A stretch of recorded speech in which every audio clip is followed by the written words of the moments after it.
खाली हाँ हाँ हेलो और रिलैक्स ସେଇଠୁ କର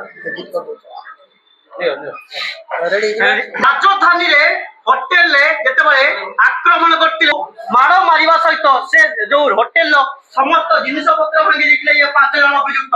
ଆଉ ଏତିକି ନୁହଁ ରାଗ ଏତିକି ନଥିଲା ବରଂ ଯୋଉ ରହିଛନ୍ତି ତାଙ୍କର ଯୋଉ ମ୍ୟାନେଜର କୁ ନେଇ ପୁରା ମାଡ଼ ମାରିଛି କାହିଁକିନା ଯେତେବେଳେ କାଲି ଏମିତି ଜିନିଷ ସାମ୍ନାକୁ ଆସିଲା ଏ ଘଟଣା ସାମ୍ନାକୁ ଆସିଲା ପୁରା ତତ୍ପର ହୋଇ ଉଠିଲା ଖଣ୍ଡଗିରି ଥାନା।